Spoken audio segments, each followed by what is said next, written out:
नमस्कार, मैं हूं अनिल यादव और आप देख रहे हैं मध्य प्रदेश समाचार टाइम्स। कार्तिक पूर्णिमा पर स्नान के लिए सुबह 4 बजे से ही श्रद्धालुओं का आना आरंभ हो चुका था। दोपहर तक हजारों श्रद्धालुओं ने लगाई आस्था की डुबकी। वहीं होमगार्ड के जवान, एसडीआरएफ के जवान, पुलिस बल मोटर बोट के माध्यम से लगातार मॉनिटरिंग करते नजर आए। नर्मदे के दरबार में श्रद्धा भाव के साथ जो खाली झोली लेकर आता है और खुशियों से झोली भरकर वापस जाता है, इसी श्रृंखला में हजारों की संख्या में श्रद्धालुओं ने आस्था की डुबकी लगाई। साथ ही धार्मिक अनुष्ठान का भी आयोजन सुबह से ही चलता रहा, जिसमें कथा आरती के अलावा संगीत कीर्तन जैसे भजन श्रद्धालु करते रहे। श्रद्धालु मां नर्मदा के घाट पर ही भक्ति भाव में दिखे। वहीं दान पुण्य करने वाले श्रद्धालुओं की संख्या भी कम नहीं थी। वहां बैठे भिक्षुकों को भी श्रद्धानुसार दान पुण्य किया गया। होमगार्ड के जवान, पुलिस बल मॉनिटरिंग करते नजर आए। कार्तिक पूर्णिमा, ये पूर्ण जो कार्तिक का महीना होता है, बहुत पावन महीना होता है। और यहाँ ऐसा बताया कि जितने भी व्रत और जो पर्व रहते हैं उन पर इनका नर्मदा स्नान का विशेष महत्व है, क्योंकि यहाँ आने से सारी मनोकामनाएं पूर्ण होती हैं और माँ नर्मदा बिल्कुल साक्षात दर्शन देती हैं। और मैंने तो दर्शन किए हैं और मुझे बहुत ही अच्छा लगा।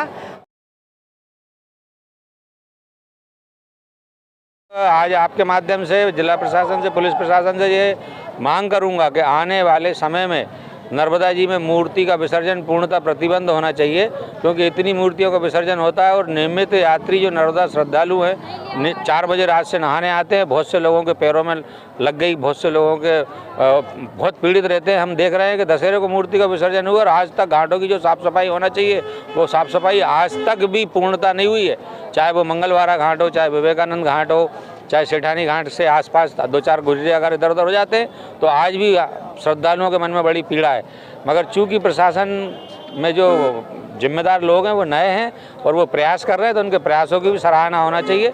और ये सबके सोचने का विषय है कि मूर्ति विसर्जन के लिए हम कैसे वैकल्पिक व्यवस्था करें, क्योंकि घाटों पे बड़ी श्रद्धा से लोग आते हैं, बहुत दूर दूर से लोग आते हैं। देखा गया है कि मां नर्मदा के तट पर तमाम घाट जो हैं इन सभी घाटों पर सुरक्षा के पूरे इंतजाम है। लगातार किश्ती से होमगार्ड के जवान और पुलिस बल लगातार मॉनिटरिंग कर रही है, किसी प्रकार की कोई दुर्घटना घट ना सके, इसलिए लगातार पहले से ज़्यादा सुरक्षा की व्यवस्था और सुरक्षा के इंतजाम दिखाई दे रहे हैं। नर्मदा के भक्त हमें यहाँ मिले हैं जो कि भोपाल से आए हैं और उन्हीं से हम जानना चाहेंगे कि क्या कुछ मां नर्मदा से मांगा है और किस तरीके की मां नर्मदा से उम्मीदें रखती हैं। जी, क्या नाम है आपका? चंद्रकला वामोरे। मैं भोपाल से आई हूँ।